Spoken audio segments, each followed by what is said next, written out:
Hello parents, again Ms. Alejandra, Ms. Sunanda and I are going to be presenting the Sensorial Education Line, part 2 of the Education Line today. As we all know that the five senses are the pathway to knowledge for the brain, they are the most important tools throughout our life. So sensory materials give us a feel and expressions or data which are analyzed by the brain. Maria Montessori believed that sensory experiences start at birth, and Maria Montessori believed that the child is a sensorial explorer. So basically, as the name suggests, the sensorial is going to be enhancing a child's five senses. Between the age of 3 and 6, the children develop more of their senses, and sensorial experiences makes them learn better. So touch and feel are one of the tactile sense is one of the things that's practically applied in every area of the classroom. Everything is hands-on in a Montessori classroom. So there are 5 areas as it is. So it is one is visual sense, auditory, gustatory, olfactory and tactile sense. So when it comes to visual, there are 3 subtopics to it. There's perception of dimension, perception of color and perception of form. Auditory, needless to say, the children learn to process between a soft noise, a loud noise, or when they are playing a silent game, when the whole environment is quiet, what they hear outside of the classroom is something that they learn or they come to know or explore. And even a small bird chirping is something that they come in contact with when the whole classroom is absolutely silent. So that is something that's connected to the auditory one. Then comes the tactile sense. When it comes to tactile, there are 3 major areas that we do: thermic, baric and rough and smooth. So thermic is when the children feel the different temperatures, baric is when they feel the different weight, and the rough and smooth is when they are feeling the different textures of the environment. And olfactory and gustatory, again it's all about smelling jars. And then when we for tasting, again when we are doing some projects like tasting different food, which we typically do when we are doing the 5 senses, and those are the things that come under olfactory and gustatory senses. So now we are just going to go into all the materials, and let's get started with our glorious pink tower. And oh, you're going to do the knob cylinders first? Yes, No. okay. Okay. We have the pink tower here. This is part of the perception of dimension. So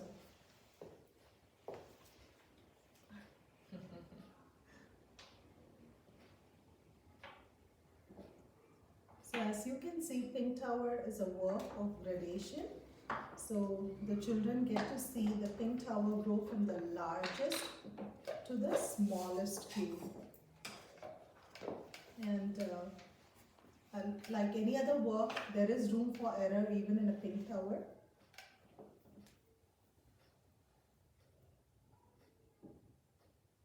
Again, it's the concentration. Every piece. 2 strong hands. Strong hands, 2 hands, one at a time. We cannot bring 2 or 3. No, it's one at a time. Very important. Very important, because sometimes I want to bring many.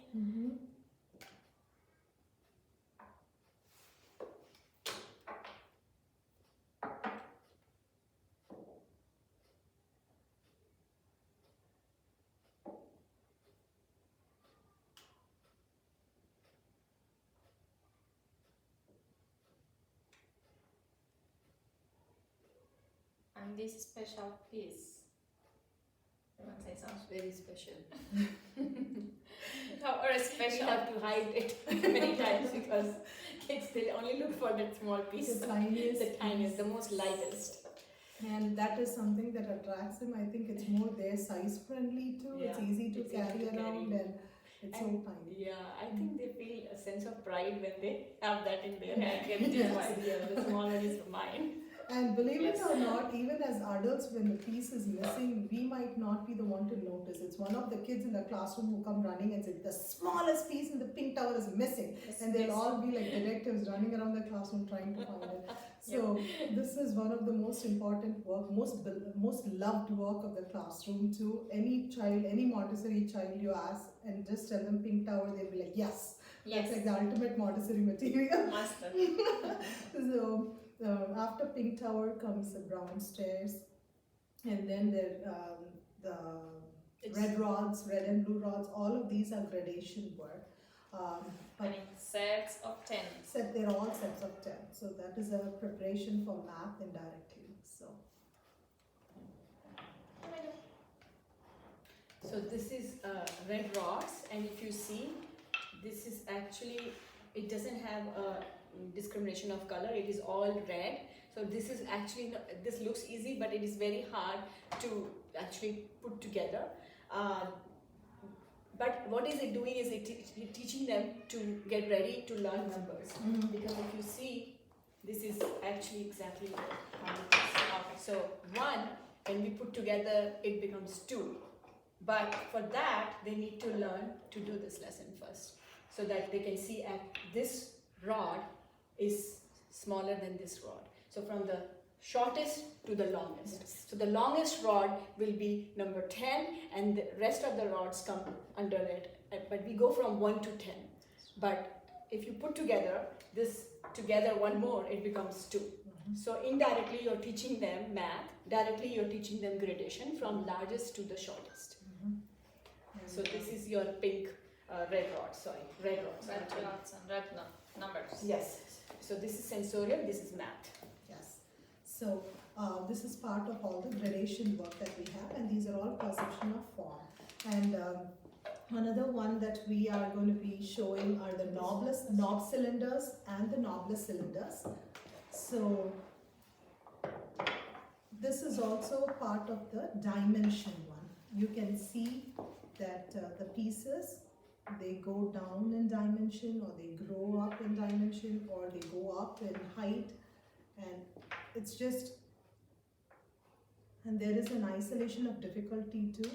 The isolation of difficulty here is the base itself. So it has a control of error. Control of errors. And this has another 3 more pieces, which has different lessons. Like she mentioned, it might be long in height. It's same, but the width is getting shorter. And the other ones are flat, but they are more broader. So and the last lesson of this will be the most hardest, because there is no like, they look all similar, but when they are putting, they are actually not similar. They are very different from each other. Yeah. Yes. So what is it teaching? The knob is teaching them to hold it, and again it's a pincer grasp muscle, and then when they turn their finger around it, they're understanding that it is getting from widest to the shortest.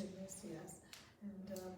And it's the same concept that the children get to do with the knobless cylinder. Knobless cylinder. It's the same. So it's the same concept, but it doesn't have a knob. So it is more hard actually to do. So first, I'm gonna mix them all up. Because there's no control of error here, they have to figure it out like a pin tower, the gradation process itself. So.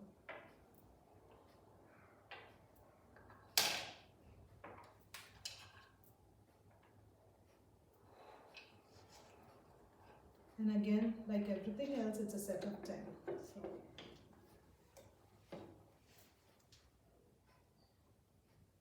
And each lesson has more extensions. Yes.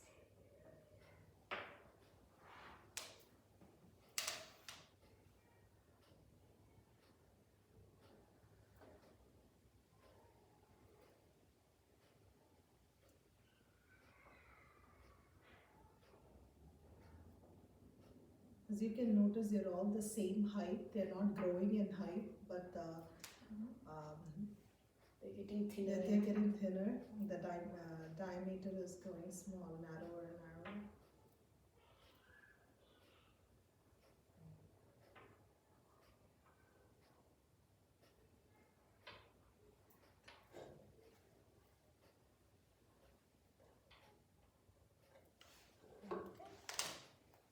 And like she said, there is an extension of lesson, so you can see this will fit right into it.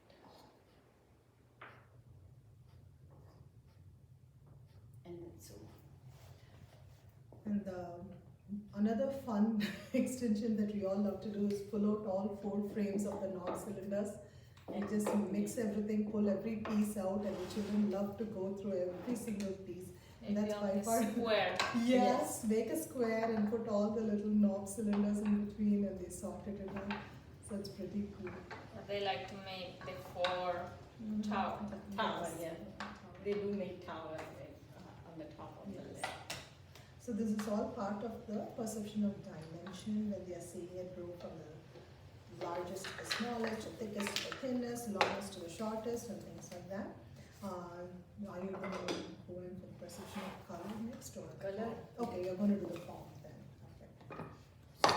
So perception of form basically, we have something called the geometric solids and the geometric cabinet pieces. So these are just the plane shapes.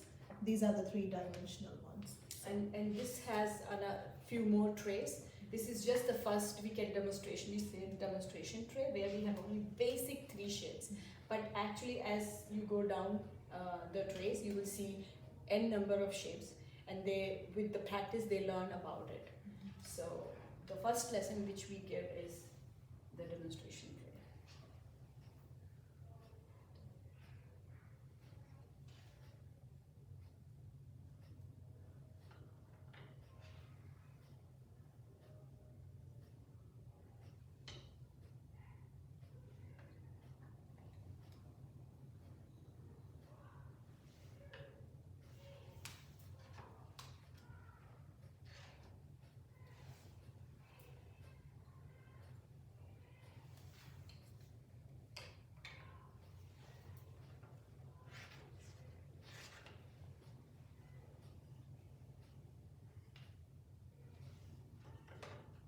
So here they saw that there are some points. Triangle has pointers, and it has sides. Here the square has 4 sides. Here triangle has 3 sides. But when it comes to a circle, it doesn't have any side. It's just a round thing. So that's why we use 2 fingers to show this, and it is also flat. And another one. And then from here, once they have done the basic shapes, flat shapes, then we come to 3-dimensional figures where we tell them like this you can actually hold, feel, and these things you can relate with objects around it. So this is a cylinder, and then again you show them with the hand touching it.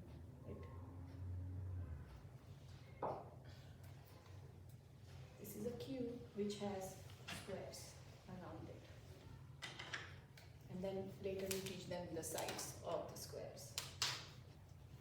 And it's interesting to watch how the children always know that there are 4 sides to the square, and when it comes to the cube, the sides are completely different. The concept, the perception of sides. So. A circle is elaborated and then it is changed into a cone, and they relate it with ice cream. Yes. So it's all 3-dimensional figure. And actually this is just the basic. We have tons of different, where we teach them prism and lot many other shapes. Rectangular, prism, pyramid, square base, square, triangle based. So, and another one, the perception of form is called the rectangular box. The rectangular box is nothing but different shaped triangles put together to make different shapes. So, do you want to go ahead and Yeah.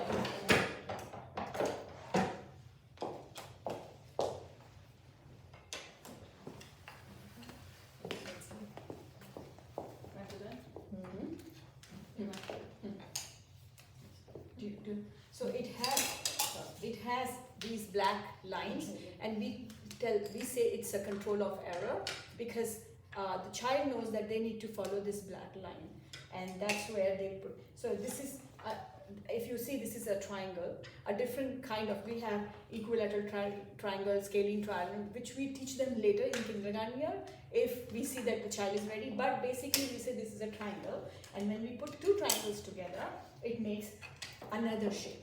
So here is another black line you see. We are gonna show the child with 2 fingers. So this is the control of error. They need to follow this line. And there is another black line, and then when they put together, it becomes a triangle, becomes a rectangle. So we go on showing them, and there are different shapes here. Square. So these are two triangles again, put together makes a square. And then we have parallelogram. Another two different triangles put together makes a parallelogram. Miss Alejandra has a trapezoid. Trapezoid. And Different triangles. yes. So here the two equilateral triangle put together becomes a rhombus. So here the most interesting fact is that each triangle fits totally together, and if you see, they fit together. But it is only trapezoid which has two different triangles in sizes. They don't fit together. So this is very interesting, because at the end we teach them that, see, trapezoid doesn't have similar triangles, and that's why it's different. So this is all part of the construction box, and even the construction boxes has different triangles. It goes more and more advanced as we proceed. It starts off with a very simple triangle box, and then it moves on to the rectangle, large hexagon, small hexagon. So there are variations in the same construction boxes too.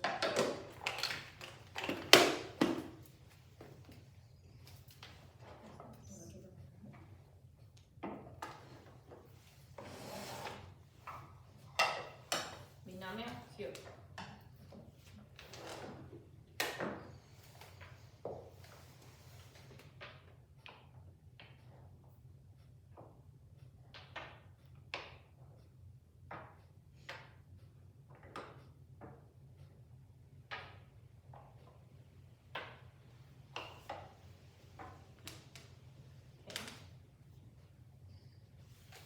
Okay, we have two principal,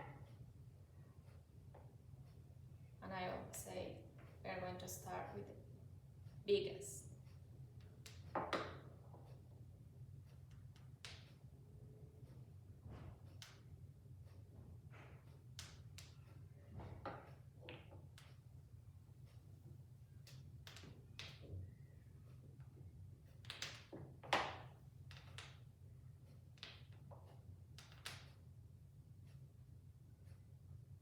We have this control.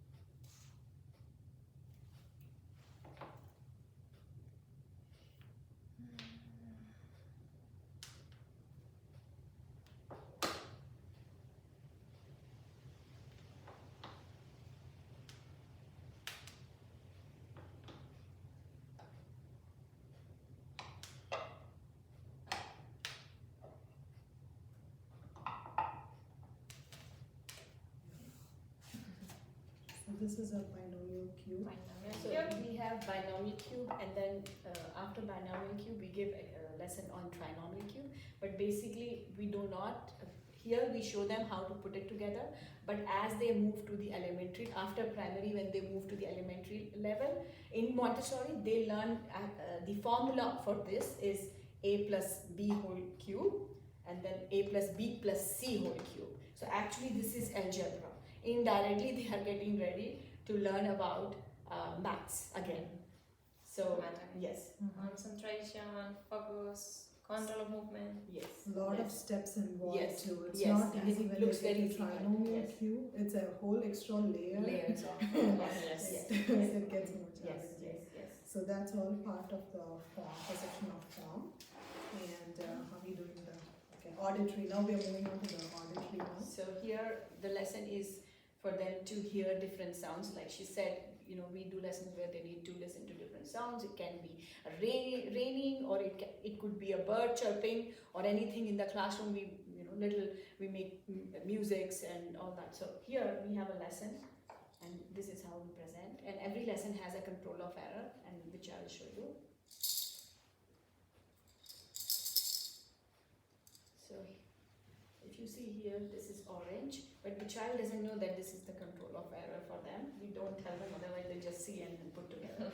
So we just put it here, and then I'll look for the sound from all these boxes. Definitely this doesn't sound like that. So I'm gonna put this on the side, and this is how we do. And once we get the right sound, we match them together like this, because it's pretty long lesson, so probably I won't be doing that. And we have also extensions of these lessons where we put the blindfold, and then we do different sounds. Here they are doing by themselves, but that will be the extension, which is harder, where you're gonna put the blindfold, or we're gonna do it from the other side of the room. So just to see how focused they are. So much extensions of each lessons, and we keep doing it, just to make sure that they are ready with the next lesson. So we're going to do the barrack.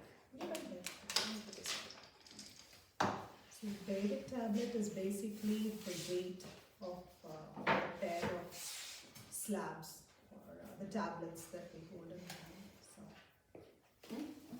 So like you said, there are different temperature. Even when you do this, it can be heavy.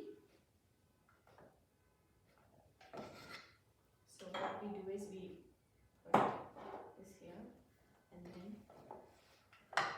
and again it could be done with the blindfold too, but that would be the extension.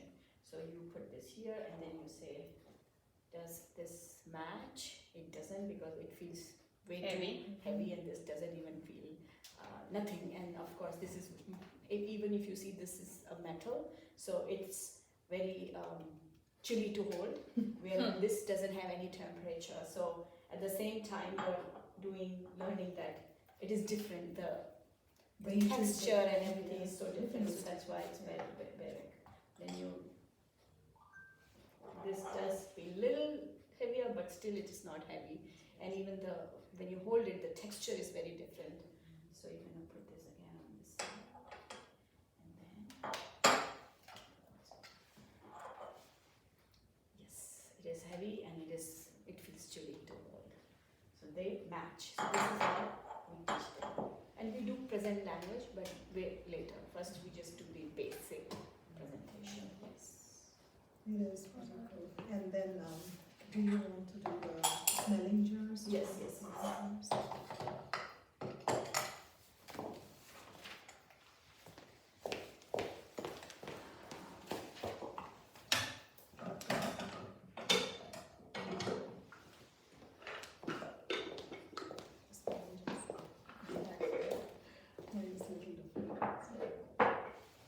You may see different material in each classroom, because they have different presentations, but it's the same. It's So basically here the we same have concept. 5 boxes, 5 jars, and what we do is we take, and it might have a smell of a cinnamon, mostly spices, which actually kids can do even at home. It's just to learn different Flavors. smell. Yeah. Yes. And then they need to find this smell from this jar, from this box. So this is how we do. We take one at a time out, and then we Fine, we match. Okay. match again.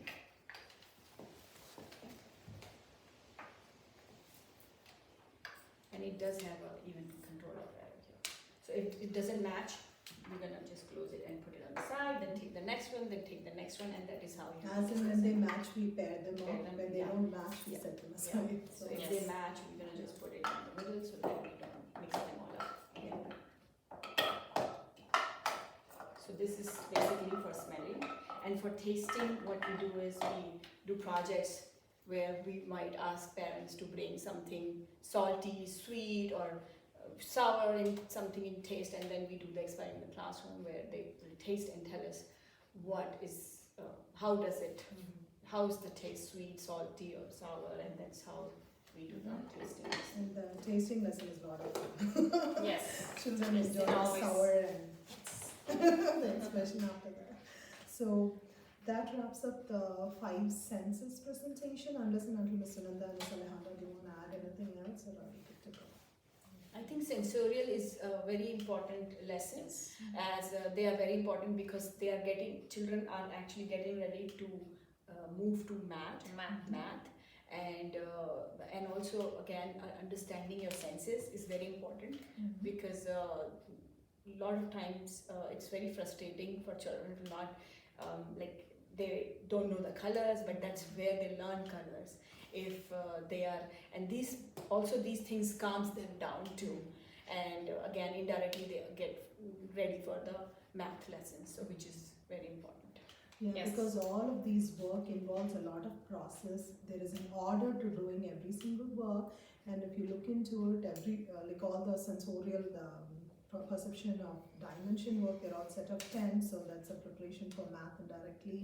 And these are all geometry with the geometry cabinet that we showed. It's a basic for geometry, geometry, algebra, and so it's all directly or indirectly prepping them for math in future, higher grade maths. So I think we covered it all, and we are very thankful for you Yes, for you to for watching us, Yes. and we'll be back again with other areas of Montessori.